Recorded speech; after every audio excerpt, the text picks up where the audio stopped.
Hello dear student, मैं sir Bhupesh Kachhawa. बच्चों, आज का लेक्चर जो है वो है प्रॉपर्टीज ऑफ कार्बन पे। इस लेक्चर में हम यह जानेंगे कि कार्बन की क्या क्या प्रॉपर्टीज होती है। अच्छा बच्चों, इस लेक्चर को आगे बढ़ाने से पहले एक चीज मैं आपसे ये पूछता हूँ कि कुछ तो बात होगी कार्बन के अंदर, ठीक है, जिसको हमें पढ़ना है। ठीक है, इसके ऊपर बेस पूरी एक ऑर्गेनिक केमिस्ट्री है। केमिस्ट्री के 3 पार्ट्स हैं, फिजिकल, इनऑर्गेनिक, ऑर्गेनिक। पूरी ऑर्गेनिक केमिस्ट्री आपके केवल और केवल कार्बन पे डिपेंड है। तो कार्बन बच्चों कुछ तो यूनिक प्रॉपर्टी रखता होगा, तभी तो उसके लिए एक अलग केमिस्ट्री बनी है।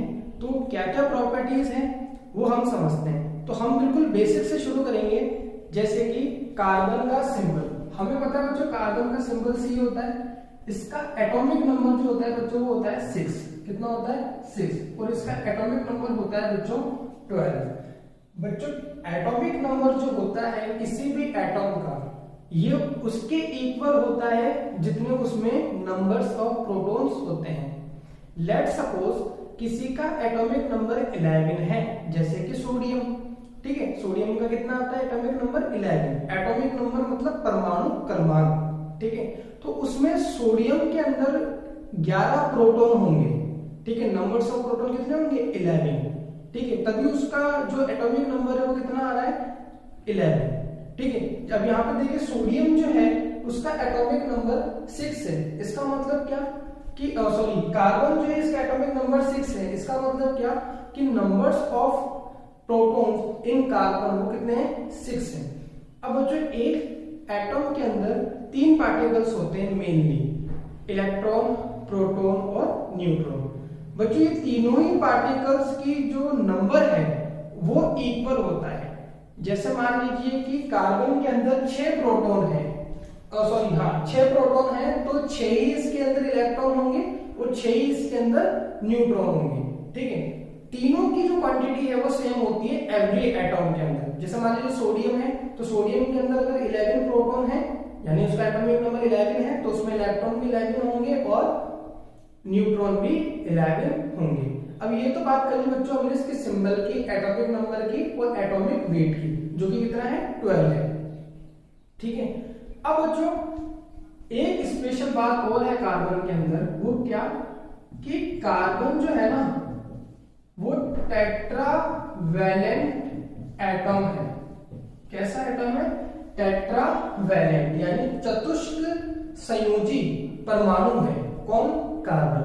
बच्चों, केमिस्ट्री के अंदर टेट्रा वर्ड का मतलब होता है 4 से, 4 से। ठीक है, तो टेट्रा यानी कि 4 यानी कि 4। वैलेंट वर्ड आया है आपकी वैलेंसी से। अब जो वैलेंसी क्या होती है?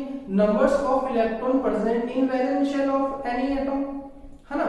किसी भी परमाणु के संयोजी कोश में उपस्थित इलेक्ट्रॉन की संख्या को हम क्या बोलते हैं? वैलेंसी या संयोजकता।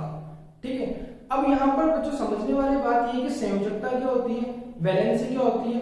तो वैलेंसी केमिस्ट्री का एक ऐसा टूल है जो हमें यह बताता है कि कोई भी एटम कितने बॉन्ड बना सकता है। अगर मान लीजिए किसी की वैलेंसी 4 है यानी 4 है, तो वो एटम 4 बॉन्ड बनाएगा, जैसे कि कार्बन। मान लीजिए कि किसी की वैलेंसी 1 है तो वो 1 बॉन्ड बनाएगा, जैसे कि सोडियम।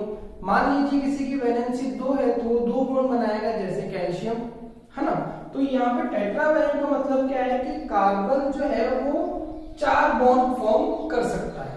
ठीक है, अब यहाँ पर देखो बच्चों 4 बॉन्ड को कैसे फॉर्म करेगा, यहाँ पर देखने वाली बात ये है। इसके लिए हमें देखो, कोई भी एटम जब बॉन्ड बनाता है ना, तो बॉन्ड को समझने से पहले हमें उसका इलेक्ट्रॉनिक कॉन्फ़िगरेशन यानी इलेक्ट्रॉनिक विन्यास समझना जरूरी है। इलेक्ट्रॉनिक कॉन्फ़िगरेशन क्या होता है बच्चों?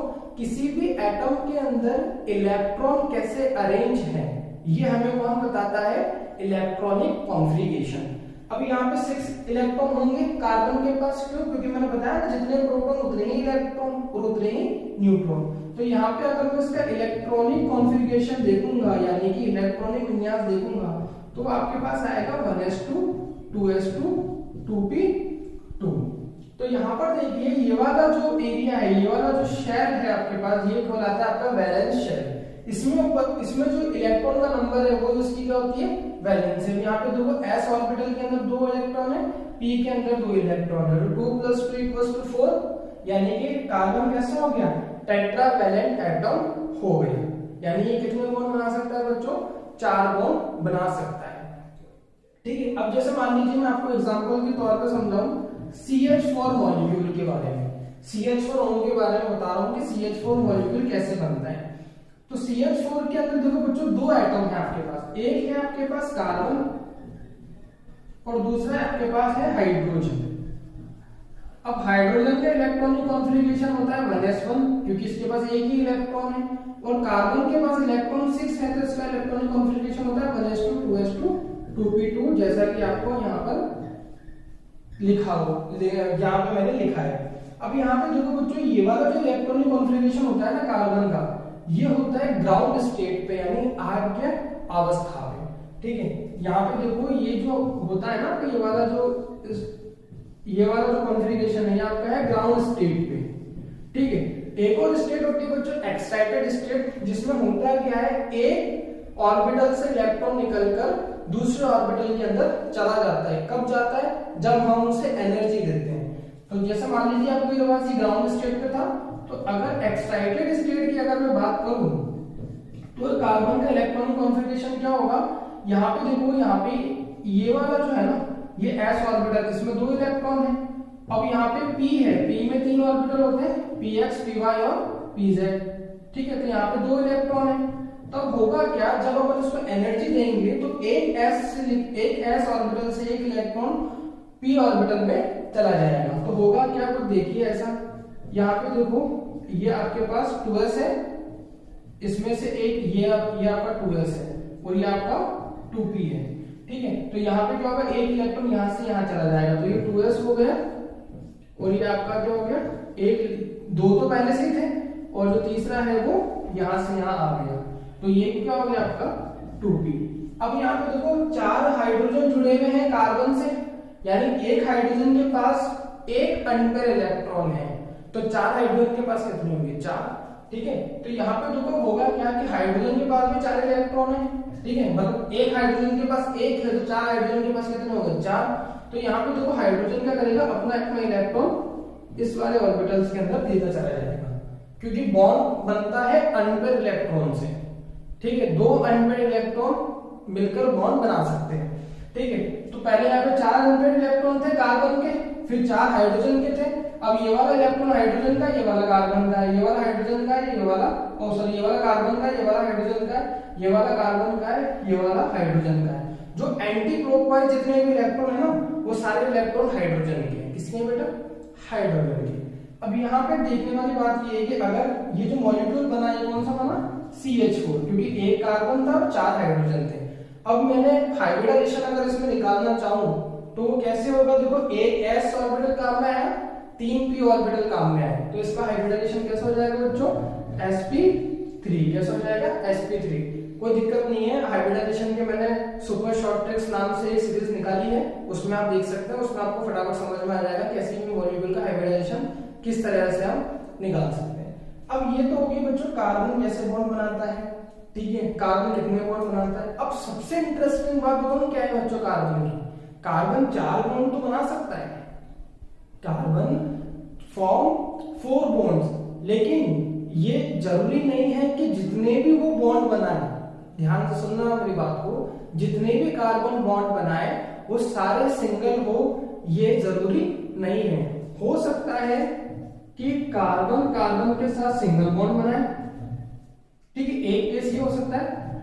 एक केस ये भी हो सकता है बच्चों कि कार्बन कार्बन के साथ डबल बॉन्ड बनाए। एक केस ये भी हो सकता है बच्चों कि कार्बन कार्बन के साथ ट्रिपल बॉन्ड बनाए। ठीक है, तो ये तीनों ही संभावनाएं, तीनों ही पॉसिबिलिटीज हो सकती है, किसमें, केवल कार्बन के अंदर।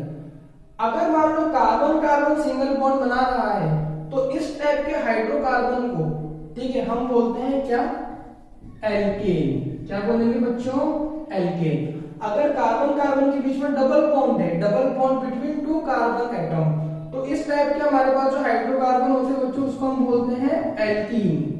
क्या बोलते हैं बच्चों, एल्कीन। और अगर कार्बन कार्बन के बीच में ट्रिपल बॉन्ड है तो उसे हम क्या बोलेंगे, एल्काइन। क्या बोलेंगे बच्चों, एल्काइन। अब यहाँ पे बच्चों ध्यान देने वाली बात यह है कि एन वर्ड जो आता है वो आता है सिंगल बॉन्ड के लिए। यहाँ पे जो एन वर्ड दिया है ना, ये किसको रिप्रेजेंट कर रहा है बच्चा, कि कार्बन कार्बन के बीच में सिंगल बॉन्ड है। अगर इन वर्ड है तो ये किसको रिप्रेजेंट कर रहा है, कार्बन कार्बन के बीच में डबल बॉन्ड है। और अगर आइन आ रहा है तो वो किसको रिप्रेजेंट करेगा, कार्बन कार्बन के बीच में ट्रिपल बॉन्ड है। तो यही सबसे इसकी यूनिक प्रॉपर्टी है कि कार्बन 4 बॉन्ड तो बना सकता है, लेकिन चारों बॉन्ड सिंगल होंगे इसकी कोई गारंटी नहीं है। इसको नोट करें बच्चों।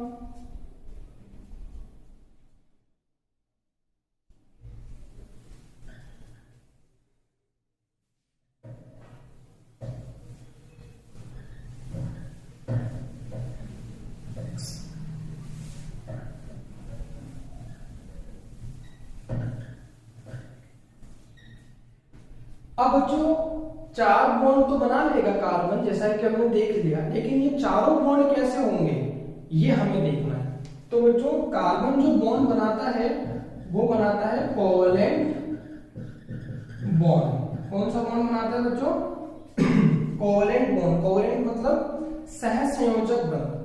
किस टाइप का बॉन्ड बनाता है, सहसंयोजक बंध। अब कोवैलेंट बॉन्ड क्या होता है उसको समझते हैं। यहाँ पे देखो बच्चों ये ए एटम है, इसका अपने पास इलेक्ट्रॉन है। अब यहां पे देखो ये बी एटम है, इसका भी इलेक्ट्रॉन है, ठीक है। अब यहाँ पे ए एटम का इलेक्ट्रॉन अपने पास है, बी एटम का इलेक्ट्रॉन बी एटम के पास है। अब ए ने बी से कहा कि मुझे बॉन्ड तो बनाना है, मुझे बंध का निर्माण तो करना है, बंध तो बनाना है, लेकिन मुझे अपने इलेक्ट्रॉन बी वाले एटम को ट्रांसफर नहीं करने। मतलब मैं जो इलेक्ट्रॉन, ये जो ए का इलेक्ट्रॉन है वो बी को मैं देना नहीं चाहती। अब बी एटम जो है वो भी यही कह रहा है कि मुझे भी बंध बनाना है, लेकिन मुझे तो उससे कोई इलेक्ट्रॉन नहीं देगा। तो हुआ क्या बच्चों, इन्होंने क्या करा, ये ए एटम है, ठीक है, और ये बी एटम है, इन्होंने क्या करा बच्चों, शेयरिंग कर ली। क्या कर ली बच्चों, शेयरिंग। क्या कर ली, शेयरिंग ऑफ इलेक्ट्रॉन्स, ठीक है, शेयरिंग ऑफ इलेक्ट्रॉन्स। तो ऐसा बॉन्ड जो शेयरिंग ऑफ इलेक्ट्रॉन से बने, ठीक है, जिसमें इलेक्ट्रॉन का साझा हो, उस बॉन्ड को क्या बोलते हैं हम, सहसंयोजक बंध यानी कोवैलेंट बॉन्ड। अभी यहां पर ध्यान देना बच्चों, ना तो ए ने इलेक्ट्रॉन दिया है ना बी ने इलेक्ट्रॉन लिया है, ठीक है, यानी कि चार्ज की तो बात ही नहीं हो रही है, ठीक है। अगर इलेक्ट्रॉन कभी दिया जाता है, जनरली मेटल्स जो है वो इलेक्ट्रॉन को डोनेट करते हैं, ठीक है, तो उनपे पॉजिटिव चार्ज आता है, और जो नॉन मेटल है यानी जो अधातु है वो इलेक्ट्रॉन को गेन करती है ना, तो उस पर नेगेटिव चार्ज आता है। तो यहाँ तो वो बात ही नहीं हो रही, क्योंकि ए तो दे ही नहीं रहा और बी भी नहीं दे रहा, तो इन्होंने क्या करा, साझा कर लिया। अब यहाँ पे देखो साझा कर लिया ना, तो ये इस टाइप के बॉन्ड को अपन क्या बोलते हैं बच्चों, कोवैलेंट बॉन्ड बोलेंगे बच्चों। क्या बोलेंगे, कोवैलेंट बॉन्ड। अब यहाँ पे देखो, यहाँ पे एक जो बात है वो मैं आपको बताना चाहता हूँ कि यहाँ पे हम डिफरेंशिएट कर सकते हैं कि ये ए एटम का इलेक्ट्रॉन है, ये बी एटम का इलेक्ट्रॉन है, लेकिन जब एक बार मॉलिक्यूल बन गया, एक बार मॉलिक्यूल का फॉर्मेशन हो गया, तो इलेक्ट्रॉन दोनों एटम के बीच में होंगे। तो अब हम यहाँ पे डिफरेंशिएट नहीं कर सकते कि कौन सा इलेक्ट्रॉन ए एटम का है, कौन सा इलेक्ट्रॉन बी एटम का है, ठीक है। इससे ही हम बोलते हैं शेयरिंग ऑफ इलेक्ट्रॉन यानी कि कोवैलेंट बॉन्ड। क्या बोलते हैं बच्चों हम इसे, कोवैलेंट बॉन्ड। इसको नोट करो बच्चों।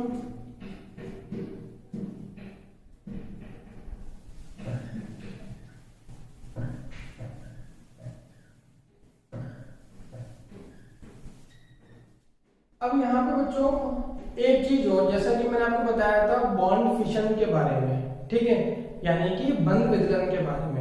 अब जो दूसरी सबसे इंपॉर्टेंट बात है जिसपे ऑर्गेनिक केमिस्ट्री टिकी हुई है, एक तो कार्बन पे और एक बॉन्ड फ्यूजन पे, ठीक है। तो यहाँ पे मैं हेडिंग लगा रहा हूं बच्चों, बॉन्ड फिशन ऑफ कार्बन, यानी कार्बन के अंदर बंध विदलन, ठीक है। यहाँ पे बच्चों सबसे इंटरेस्टिंग बात जो है ना, बॉन्ड फिशन दो प्रकार का होता है, दो टाइप्स का होता है, मैंने बताया था, ठीक है। होमोलैटिक यानी समांश, ठीक है। फिर एक मैंने आपको बताया था हेट्रोलैटिक यानी कि विषमांश, है ना।